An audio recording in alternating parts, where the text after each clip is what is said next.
This is a WWN Publishing Group recording. Copyright 2018, all rights reserved. Hollywood, a short story by Martha Sweeney from the Cocktails Anthology, read to you by the author. Chapter 2, Phineas Wilder. Finn, an odd voice calls as Officer McCullin's mouth moves. God, you're beautiful, I mumble. She continues to walk toward me in slow motion. Her blonde hair cascades down the side of her face as she removes her hat. One of her hands slides down to the first button of her uniform, unhooking it. Finn, she repeats. My eyes get pulled to her lips as they curl up into a smile. Finn! A different voice booms as Officer McCullin's face becomes agitated suddenly.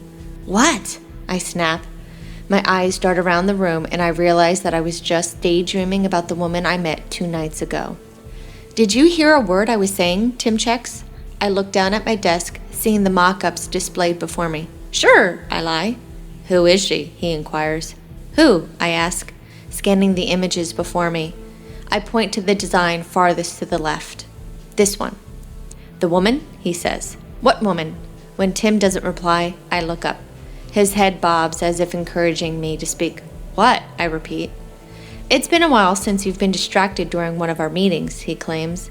I'm always distracted, I remind him. There are millions of different things on my mind at any one point. Not this kind of distraction, he counters. You got anything else for me, I inquire. Yes, he confirms. Great, I exclaim. What? You were about to tell me about the woman who you can't stop thinking about, he states. How's the holiday party coming along? I redirect. As your business partner, Tim informs me, I encourage you to ask her out on a date. What makes you think I haven't? Tim laughs. Despite having the confidence to run your own successful adventure magazine and outdoor sports stores, knowing how to sail around the world, among other things, and soon to be training to climb Mount Everest, you are a pussy when it comes to women. I have no challenge talking to women, I counter. I meant women you're attracted to, he clarifies. Women who intrigue both your brains. I remain quiet, not wanting to have this conversation with my business partner. You've looked her up online, haven't you? He muses. No, I lie. I toyed with putting her name in the browser search, but nothing came up. Bullshit, he laughs. What's her name? Why? I want to see what she looks like, he claims. I shrug, hoping he won't push the subject. You don't know her name, he scoffs. I don't believe you. I check the time. I've got a meeting in 20 with Sandra. I need to prep for... I'm not leaving until you give me her name, Tim commands. We have a silent debate before I finally cave. Officer McCullin. Officer, he repeats. Yes. What kind of an officer, he pries. And what's her first name? A cop, I share. Not sure on the first name. Tim's grin widens. And... How did you meet this officer? He inquires, clearing his throat. We didn't really meet. I mean, we did, but it wasn't the right time to... What do you mean you didn't, but you did? I let out a huff. She was in the middle of apprehending someone. Tim raises a brow in question. I remain silent, not wanting to discuss the topic any further. I'll do a little digging. Don't, I request sharply. Too late, he says, heading out of my office. Tim, I call as he vanishes into the hallway. Glancing around my office, I try to remember what I'm supposed to be doing. Feeling optimistic that I'll uncover some bit of information about Officer McCullin, I hop on social media. I find nothing after 10 minutes of searching. Just as I'm about to start looking at the police department's website, there's a knock at my door. Hey boss, Sandra greets. Hey, I return. Come on in. I've got your Santa costume for the party, she informs me. They ran out of Mrs. Claus suits, so I grabbed Tim an elf one. Is that okay? Sure, I agree, though I was hoping to mess with Tim this year. Great, she replies. I've confirmed that we have 30 children from the foster care system coming, ranging from the age of 5 to 16, who will be accompanied by about 10 social workers. Marley is already over there helping the children pick out outfits to wear. We might want to offer the same thing to the social workers, offering them an outfit as well. Do it, I interrupt. Will do, she confirms. Everything is lined up with the press to attend, and we're only 1.5 tables shy of every seat being sold. I managed to add an additional table as you requested. The NYPD will have a list of all the officers who will be seated at the table you offered by tomorrow. The mayor's office is still tentative, but they're supposed to give me confirmation by end of day tomorrow. If the mayor can't make it, I'm sure we can get one of the council members instead. With re-elections coming up, they'll want to look good in the public eye. Wonderful. Is there anything else you need? Sandra checks. Can you find someone for me? Sure, she replies happily. Who? An Officer McCullin, I state. Do we have any other details like first name, department, district? Unfortunately, no. Okay, she sighs, bobbing her head. It's not impossible, but it will take a little bit of time. It's a female officer, I inform her. Sandra smiles. What? I check. Nothing, she denies. I'm on it if there isn't. That's it, I say, dismissing her. Sure thing, boss. Once my last meeting wraps up, I head out for lunch. Needing some cool New York winter air, I make my way down 3 blocks to one of the best sandwich shops in the whole city. Tim and I discovered Charles' Deli a year ago. We made it a mission to try every restaurant within 10 blocks of the office when we opened our East Coast corporate headquarters here 3 years ago. Right after I order, I head to the bathroom. When I return, I stand and wait by the pickup counter and flip through emails on my phone. Hey, Charlie, a familiar voice greets. My eyes jump up to find her, Officer McCullin, standing 10 feet away and speaking to the deli's owner. Hey, Officer McCullin, Charlie greets. It's good to see you. Where's your partner, Officer Williams? I told you, Charlie, Officer McCullin replies sternly with a sexy smirk. Call me Saige. My heart drops at the realization that I now have a full name for the woman who has bewitched me. Her name adds to her beauty and continues to repeat in my head. Charlie and Saige continue to chat, though my brain isn't able to process their conversation as I debate about how to approach her. My first attempt at the diner wasn't as successful as I had expected or hoped. This time needs to be better, much better. My eyes stay transfixed on her body, studying her every curve. It takes several seconds for my 2 brains to argue about which one will dictate any conversation, and a few more for my upper head to gain control. After taking 2 steps in Officer McCullin's direction, I quickly spin back around. My chest heaves as my palms become sweaty. Fear chokes me instantly, making me feel like I'm going to vomit. I've never been this nervous with a woman before. I've always been able to talk to them, and dated the ones who interested me with ease until the relationship didn't pan out because we wanted different things. If I can't get a grip, I won't be able to talk with Saige at the gala.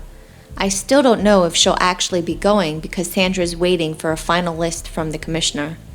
The other night when we first met, I had complete control over my brain and body until Officer McCullin's attention turned to me. My body was set on fire by her assertiveness and femininity, all wrapped up in her fitted uniform. I even had a few moments of fantasizing about what I wanted her to do to me with her nightstick, too. I take several deep breaths and turn back to the counter.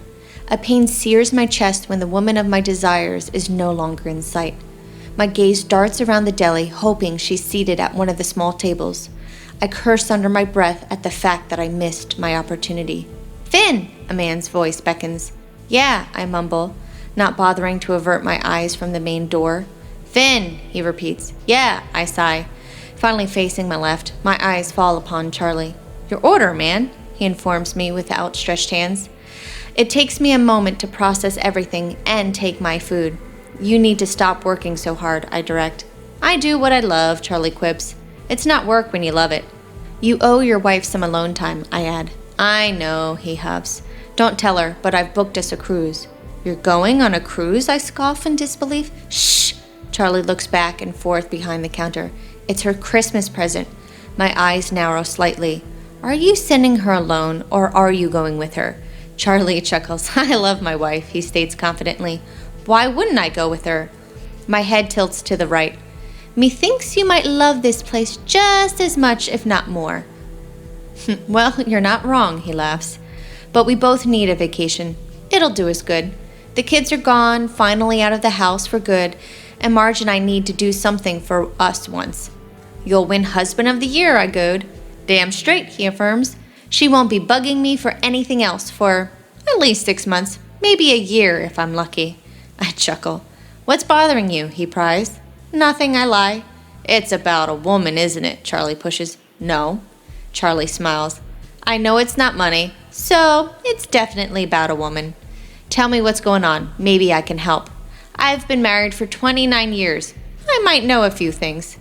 She doesn't know who I am, I inform him. What woman doesn't know who you are?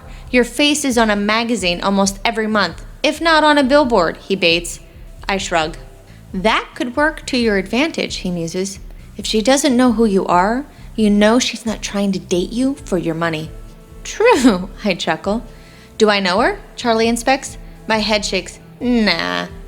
Charlie studies me for a few seconds. His head shifts toward the door and then back to me.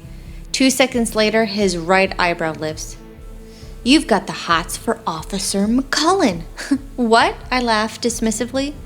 A wicked grin morphs on his lips. You do. Nope, I fib again. You're never flustered when you come in here. You weren't on your phone with a call. It all makes sense, he continues. You're busy, I declare, stating the obvious.